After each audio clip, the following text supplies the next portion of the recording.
Miri, a coastal city in northern Sarawak, is often celebrated for its relaxed lifestyle, oil palm skyline, and growing business district. But beneath the tranquil palm trees, a question echoes among young professionals and single adults. Can a single buyer truly afford property in Miri?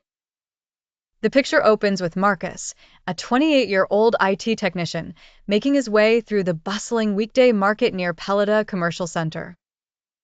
Armed with steady income and high hopes for independence, Marcus is typical of many young singles in Miri who dream of owning a small apartment or a starter terrace house.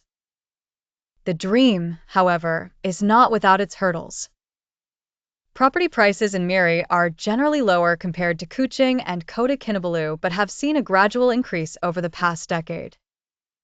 For instance, a modest studio apartment in the city center starts from RM180,000, while terrace houses in outlying areas such as Permajaya or Senadin range between RM250,000 and RM350,000. Despite these relatively affordable tags by Malaysian urban standards, the challenge of affordability remains when juxtaposed with average single-income salaries.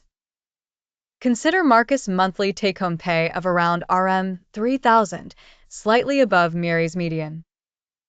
If he was to sign up for a 35-year mortgage at current rates, Marcus' monthly repayment for a RM250,000 property could eat up to RM1,200, almost 40% of his net income, not including maintenance, management fees, or property taxes.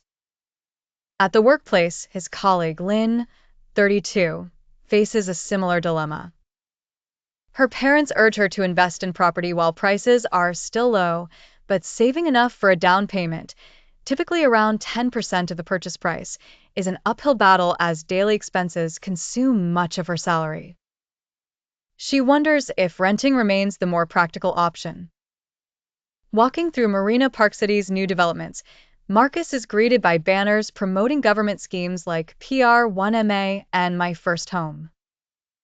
These schemes offer lower down payments and attractive loan terms to first-time buyers, though eligibility criteria can exclude those with slightly higher incomes. Even when eligible, limited units and lengthy waiting periods pose additional barriers. The narrative takes a twist out of financial literacy talk in the Miri Public Library. However, not everyone has trustworthy partners, and co-ownership carries its own legal and emotional risks. In one final scene, Marcus sits in his rented room, balancing a spreadsheet. He calculates that with current pricing trends, steady employment, and disciplined saving, single buyers in Miri can eventually own property, but must accept trade-offs. They might need to settle for units farther from the city center, share living spaces, or delay the purchase to save a larger down payment. The answer to whether singles can afford property in Miri is more nuanced than it first appears.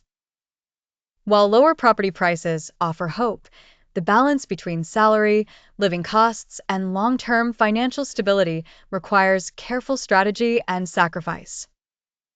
For many, it is a marathon of patience and planning rather than an easy sprint to ownership.